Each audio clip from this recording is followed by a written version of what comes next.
This is a podcast about one woman's mission to help entrepreneurs and business owners write better business books. Each week, we tackle your writing excuses, because there are excuses too, and help you beat the blank page of doom so that you can write the book that'll grow your life and your business. Now here's your host, Vicky Fraser. Hello and welcome to the 1000 Authors Show. I'm Vicky Fraser and this is my husband Joe. Hello. Hello. And today we are drinking lemon and ginger tea. Oh no, I'm drinking lemon and ginger tea. Joe is drinking hot chocolate because he's fancy. Vicky was using the royal we there, weren't you? Basically. Is it good? Do you like it? It's all right. It's all right. I think it's a bit. It should be made with milk, really. Hot chocolate. Well, I know, but that isn't. It's not bad for a watery one. But this is good because I don't have a fridge in my office, but I do have a kettle and I wanted a hot chocolate option. And it's Galaxy hot chocolate. Other hot chocolates are available. I think it's like Nestle. I feel like that makes me a bad person. It does. Yeah. Sorry, Nestle, but you're rubbish. You bought it. You told me to. I told you to buy hot chocolate. You told me to buy Galaxy hot chocolate. Just don't make me sound like a bad person. Okay. Anyway, so today, Joe's interviewing me. Like Jeremy Paxman. I'm not really like Jeremy Paxman. Hopefully he's going to be nice and not make me cry. But before we get to that, what are we reading? Joe, what are you reading? I've kind of fallen out at the end of all the books I was reading like a grown-up, and I have started reading a book that was just on my Kindle. It's called Neuromancer. It's by William Gibson. It's kind of a dystopian kind of virtual reality detective story, heist movie type thing. Cool. Is it good? It's not bad. It's not bad. It's kind of what people in the 80s thought the 2020s were going to be like. They could not have seen this year coming. We all had like hover cars and we're allowed to leave our houses. Lived in virtual reality and stuff, and all we do is sit at home and. Oh my god! And we're recording this 2 days before lockdown Mark 2 in the UK. Yay!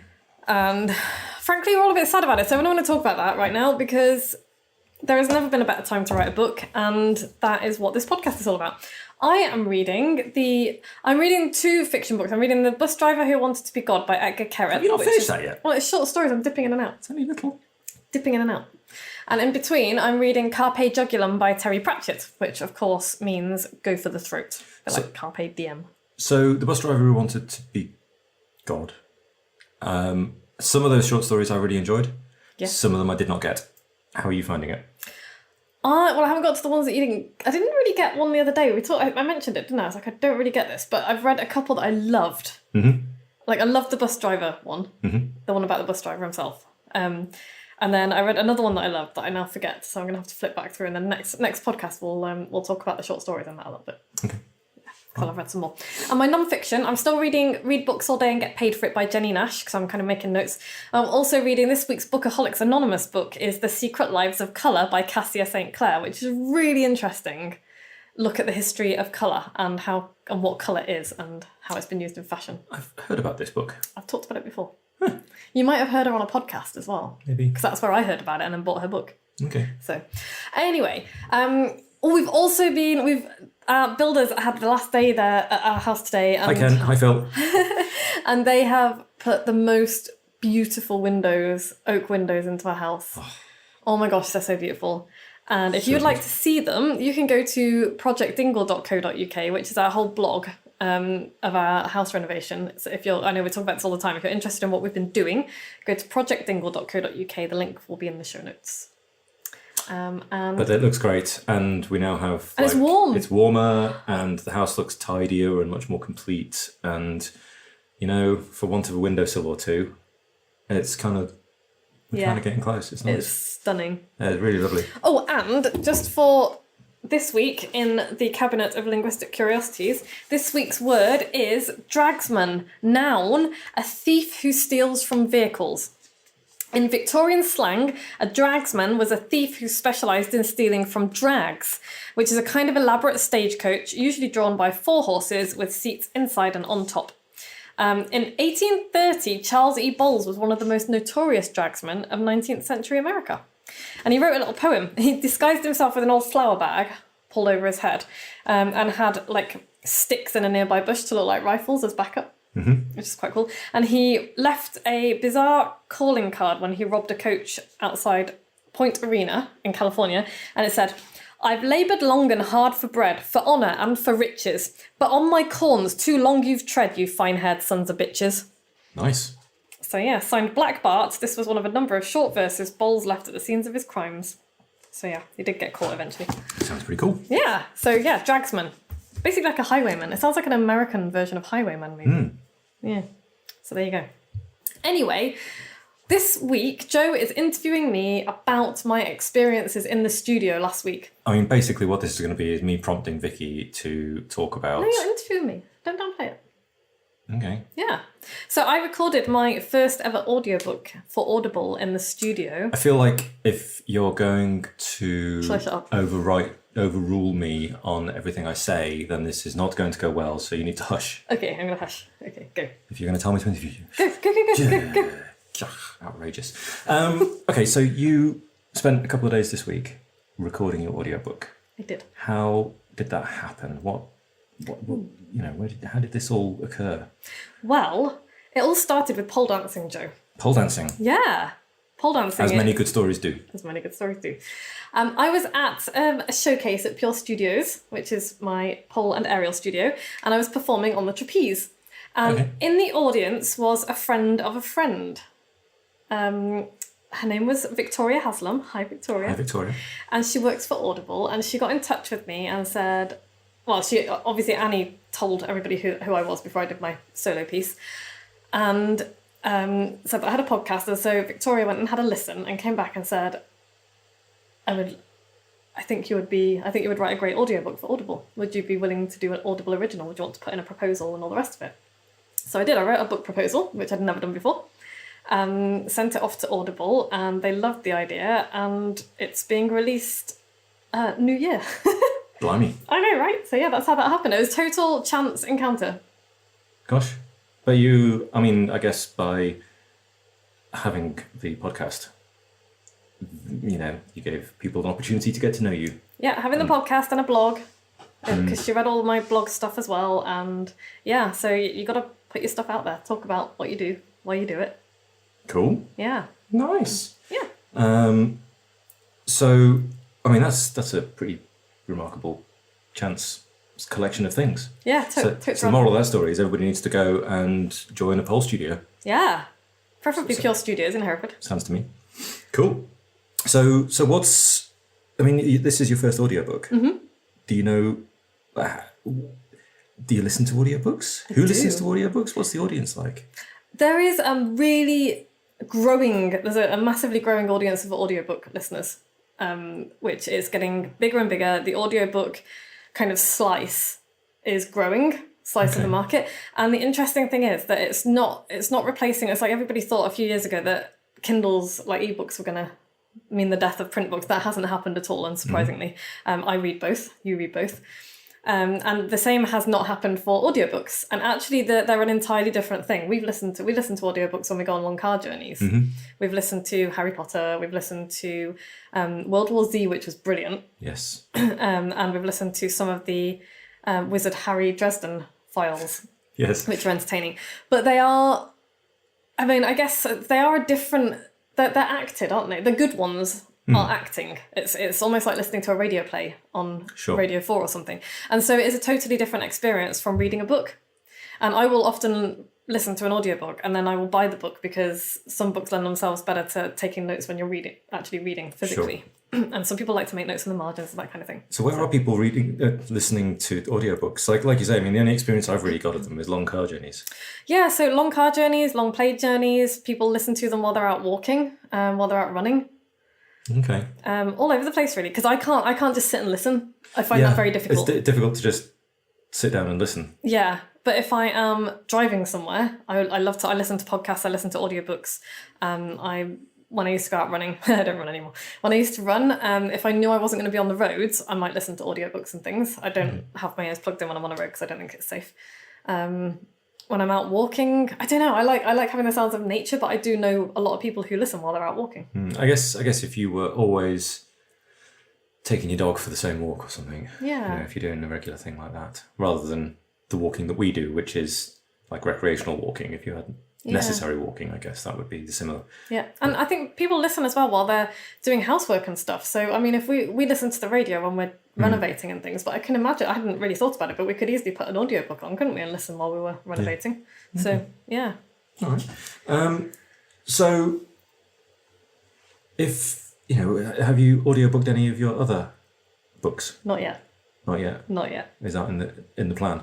It is in the plan, yes. Is it in the plan because of this week? It was in the plan anyway, but I had been putting it off in the manner that we do things when we don't know where to start or what to do. Like, I literally didn't know anything about it. And so, and then in my head, when I got asked to do the audiobook, I was like, oh, well, I can just do this one first and see what it's like. And now I know just how hard it is. And I'm going to do my other books as well. So tell us about the experience. How does it work? What did you do? Well, this obviously was all arranged for me, and that was the beautiful thing about doing it with and for Audible, is that they took care of everything. They're a grown-up business, and they just told you what to do. Yeah, and they threw resources at it, and it was great. So they found me a studio, a local studio, which was KJM Studios in Hereford. They were brilliant. Hi, KJM Studios in Hereford. Corin at KJM absolutely looked after me so well. It was a really, really nice experience. He was like the sound engineer. Normally they do bands and things. They don't, and every now and then, like I think they had, I don't know if I can even say this, but they've had Monty Don in and stuff like that. So, okay. But yes, so they sorted all that out. They gave me dates. They gave me a studio. They had a director in my ear. So when I was narrating, I had a director in my ear via something called Clean Feed, which is what I've experienced before because I've done radio interviews and things. And it's a special type of telephone line that just is very clean, as in like audio clean. Okay. So was the director not there? They weren't physically there? No, she was at her place, wherever she lives. Oh, so she was just sitting down, listening to the proceedings and offering advice and guidance and... Yeah, I could not have done it without her. Without her, it would have just been rubbish, frankly. Yeah, and so this is why I think it's really important. This is why I wanted to do this episode, because like before I walked in there, I thought, oh, I'm just going to read my book. You're going to sit down and read your book? No. It's nothing like that. And she had so many, like it's a different beast. Like I said at the beginning, it's an audiobook. Next time I write a book for audio, I'm going to approach the writing differently. Really? Yeah, because reading it is not the same. Like one of the things that really, I changed quite a few things on while I was actually recording it, because I read it out loud and I was like, oh, you know what? That's not what I meant. And reading stuff out loud, it lands differently. Interesting. It's really interesting, yeah. So, but if that same statement or paragraph that you edited for voice, if you'd read it just as a chunk of your book, would you have changed it? You know, if you'd gone through a re-edit process, would you have changed it, or was it purely the virtue of reading it out loud that made you change it? It was the act of reading it out loud that made me change it, because it just, when you read stuff in your head, it doesn't have the same weight as when you hear it said out loud. Right. With tone, and you can't see the emphasis on a page, really. Do you know what I mean? You can't. Sorry, everything went dark. You kind of make your own. You make your own reading when you read a book, almost. I mean, the writer directs it to a certain extent, but the reader reads it in a way that they receive it. But when I read out I can't even remember specifically what the lines were now, but a couple of lines, and I was just like, ooh, that's not how I wanted to come across at all. Okay. It just sounded harsher than I wanted it to.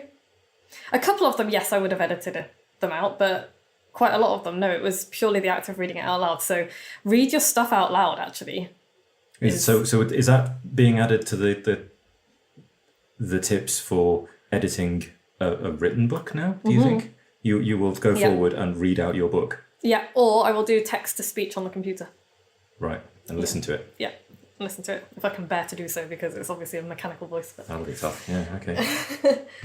Okay, so you're saying the producer, the director, yeah, was fundamental to the process? Oh, yeah, yeah. So you're saying you couldn't have done this yourself?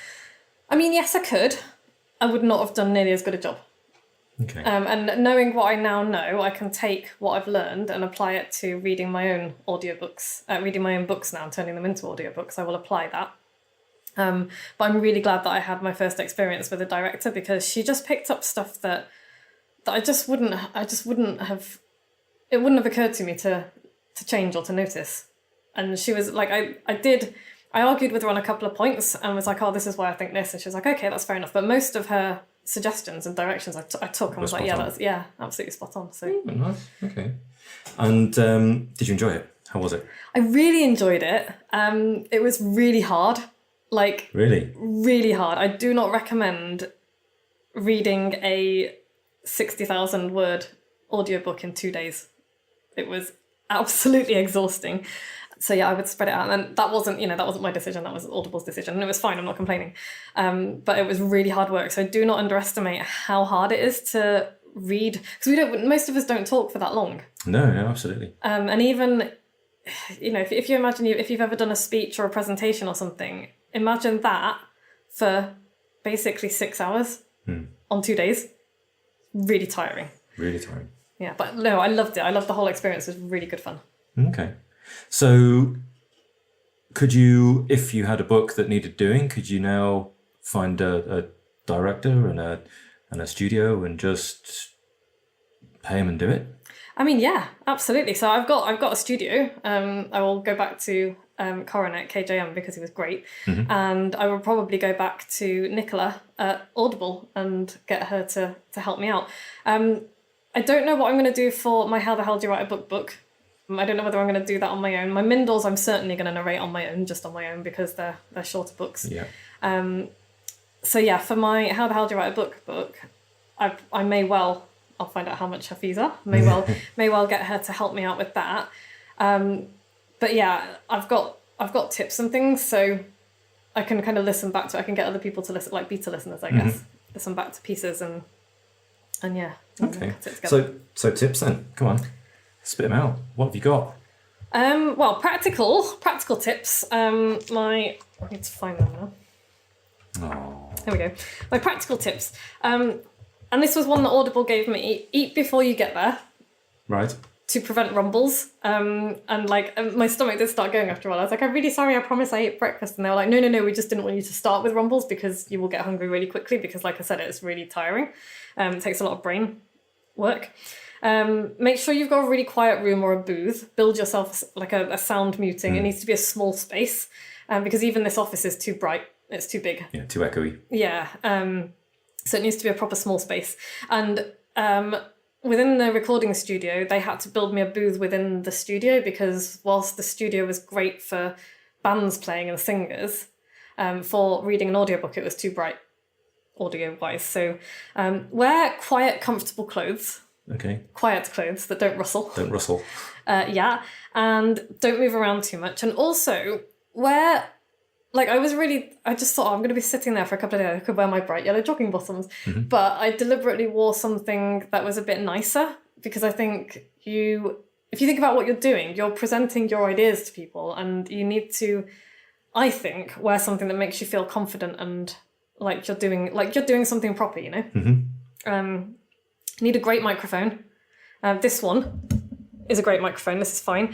This is a Blue Yeti. There are other, I'm not sure I think people recommend slightly different ones, but you can get a really, really good microphone for just under 100 quid. Oh, really? Yeah. Water, lots and lots and lots and lots of water. So much water. And then on day 2, Corin brought me chamomile tea with honey in it, and that was amazing for my throat. Okay. So that really helped. And then, yeah, top tip, this is what Nicola made me do. I got to the end of the 2 days and we were like, yay. And she was like, right, we're going to do the introduction and chapter 1 again. And I was like, whoa. But she was quite right because those first 2 chapters was just me being like, I don't know what I'm doing. And I was very kind of stiff and, sure. And so we went back and re-recorded it and that's absolutely the right thing to do. So interesting. Go back and record the first couple of bits that you do, go back and record them again because they'll be much better. So how much time do you think it took for you to kind of get beyond the kind of clunky, awkward starting voice? Took probably half an hour to an hour. Okay. For me to get beyond that. And I think, you'll listen to the first 2 chapters and be like, oh yeah, and then it'll get a little bit awkward as against chapter 2, and then it'll kind of get better and better as you go through. Okay. Yeah. Cool. All right. That's really interesting stuff. So, I don't know, what's more tips, less practical? How do you do it? How do you speak your words? Okay, so what you don't do, and I found this really difficult, is project and shout, because what you have to do is speak a lot slower than you normally would. And this is what I do. I was like trying to explain, you know what I do with drills? When you're like, you know how I'm bad at drilling things? Yes. Because you're like, you don't need to like push it too hard. Yes. I kind of found it, like I likened that to speaking, to narrating, because I had to slow down and be a lot calmer and more measured. But to do that, I found my voice getting like projecty, like I was having to project to the back of a room. You don't need to do that because your microphone is right in front of you. So you just need to speak normally. Be calmer and slower, but more normal. But more normal, which is it's a really difficult thing to do. Difficult balance. Yeah, but it's important for 2 reasons. Firstly, because it can make you sound just, not fake, but not you, and a bit didactic. And the second reason is it's really tiring on your vocal cords to do that. So you need to just speak in a normal voice. So that takes practice. Speak slowly and at a normal pitch. You don't need to project. Think about the feeling behind the words as well. And so it's like when you get tired, especially when you've done a bit of narration, you start to just read the words off the page. And every time I did that, my director would kind of pull me back and be like, okay, so, you're reading it again. Let's narrate it. It's like acting. It's like if you've ever done any acting or, any drama at school, it's like that. So were you, because for me, I would imagine that I would have to kind of quietly read this paragraph and then I would narrate it. Or were you just, narrating it from the get-go? You just arrive at that paragraph and read and narrate it? So I was just narrating it because I know the book very well, because I've written it and edited it and been through it like 4 or 5 times. Sure. But I would imagine if you were coming in to narrate somebody else's work, I would hope that you had read it through first once. But yeah, you might well do it like that. I don't know. I don't know how narrators work. But I just read it. I do think that a little bit more thought before because the other thing is you kind of want to get into a flow as well. So you can break section by section, but you don't want to really break paragraph by paragraph. Yeah, because it starts feeling choppy, I guess. Yeah, when they stitch it together. They can stitch it together, and they do a great job of that. But I think if you can make a flow and kind of read through, in a storytelling manner, it's like storytelling as well. So if I was telling a story, and like sometimes she's like, oh, okay, here was a big thing. Quite a few times she would say something like, okay, stop. This is a huge idea. And you need to just slow down and let it land. And that was interesting because for me, a lot of the things that she pulled me up on for that, I was just like, oh, that's just something that I wrote. It's something that I know. And because I know it so well, it didn't seem like a big deal to me. Sure. But because she didn't know it and it was a new idea for her, she was like, oh, you know what? This is really important. And then counterintuitively, you need to pull back from what you're talking about, because the more important the point, the kind of quieter and calmer you need to get almost. And that helps it land more, which is really interesting because you think, oh, this is a really important point, I want to get excited about it. Actually, with an audiobook, that's not what you want to do. You want to kind of pull it back a bit. Yeah. Allow it to land calmly and let people hear it and digest it a bit. Yeah. What else did you say? More narrating tips? Yeah, so vary the pitch and rhythm of the way you speak. You don't want to just get into a monotonous kind of, you want to think about how your words are landing, and again the feelings behind it as well. So smile. That was the thing. If you're talking about something happy, smile, because you can hear a smile in someone's voice, right? Sure. Yeah. So that was important. Ground the narration at the end of sections and chapters. I don't know what that means. No, nor did I until she explained it. That meant, especially if I was asking a question at the end of a chapter or a section, I might finish with a bit of upspeak like that.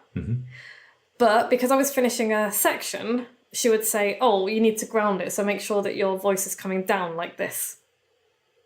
Because if it goes up, it's almost like something's coming next. Okay. So it's important that if you're starting a new topic, your pitch needs to come down, and we're like, and now we've finished this topic. And then we start again with the next one. Right. And so that was something that I had not thought about before. Yeah, interesting. But it was really, really important. And she's right. I'm sure she's right. I feel like I probably wouldn't have directed it quite this way, but it's not really my book, it's Audible's book. I mean, it's my book, but Audible has their way of doing things. I'm going to take on board an awful lot of what I've learned, but I know that when I narrate my How the Hell Do You Write a Book, there'll be a lot more ad-libbing, there'll be a lot more asides, it'll be a lot looser, I think, than what I've done with the audiobook. More conversational and less formal. And I mean, it is... The direction that she gave me was to be conversational and informal, and she's done that. It's just, I think for my other books, it'll be like there'll be more laughing. There'll be more, if I'm saying something funny, I will actually laugh. And there were a couple of moments where I had a laugh in my voice, and that's fine. But I think, if I'm doing it on... Because the other thing is I was really nervous to work with a director as well, because I'd never done that before. And so that was very nerve-wracking. And so when I'm doing it on my own, I think I'll feel a bit freer to be a bit more me. And I think when I work with her again, if I work with her again, I think she'll find me a little bit different because I will be a bit more confident about it and be like, okay, well, this is me and this is how it's going to be. Still whilst keeping in mind all of the stuff that she said about speaking slowly and, grounding out sentences and that kind of thing. Okay, cool. So that was my non-expert beginner audiobook experience of recording, and I really hope it's useful for people. And would you recommend people who have written a book to record an audiobook? Absolutely, yeah. Because apart from anything else, it's an extra revenue stream for you. It'll be an entirely new audience. There's a lot of people who only listen to audiobooks. I know Louise. Hi, Louise. Hi, Louise. Louise very rarely reads books, but she listens to a lot of audiobooks. Okay. And so, there'll be an entirely new audience for people. It's a very intimate experience as well. If you think you've got somebody's voice in your ear, it's... You kind of know them by the end of the book, don't you? You feel like you've got a relationship almost. Yeah, and it will give you a better feel for how, to improve your writing. Like I said, there's stuff that I'm going to do now with my writing. I'm going to read stuff out loud, and I know that it will make me a better writer because I will want to change the way I've written things. Cool. Interesting. Thank you for that. You're welcome. Thank you. Thank you. No, thank you. It's been a pleasure. Right. So what's the takeaway? Takeaway is practice a shitload. Like, practice like you would if you were giving a TED talk or something, or a presentation, and then re-record the first part again. Yeah, because the first part was not as good as the middle bit. No, the first part was me being like, I have no idea what I'm doing. I'm going to be this person who's going to read like this, and it's going to be terrifying. Well, that's not good. Fair enough. Did they actually record the first couple of bits, or did they just pretend to record and while you waffled and did it badly? No, they recorded. Yeah? Yeah. Oh, I don't know. I mean, I assume they did. Maybe they didn't. Okay, cool. All right. Well, thank you for that. Would you like to read out a review? No, I think you should, because I've talked a lot. Oh, okay. Okay, so this week's review is from Sarah Silver. Hi, Sarah. Hi, Sarah. She says, I love listening to Vicky and Joe. She said that. Oh, made me laugh out loud. And gave us 5 stars. 5 stars. I love listening to Vicky and Joe. I've not listened to a podcast before that teaches really useful information, but also makes you laugh out loud. My husband, not a business owner yet, now tunes in too and is catching up on the back episodes on his way home from work. Yay! Hi, Mark. I'm sorry, Mark. So thank you, Sarah. If you would like to leave us a review, we will really love it if you do. Please, you can go and rate us and review us on iTunes or anywhere you get your podcasts from. It helps us be found by people, and it also makes Joe happy. It does make me happy. It does. And you will get your name and your business read out. So Sarah is the chemical translator, and you can find her at thechemicaltranslator.com. She's German translator and specialises in chemical companies. Yeah. Niche. And she's great at what she does. Awesome. Yeah. And she's also super lovely. And so, yes, we will read you out. We will plug your business. That is not a bribe. We're just saying that's what we'll do. And also, if you've listened to every episode, send me an email because I will send you something silly. Nice. Say thank you.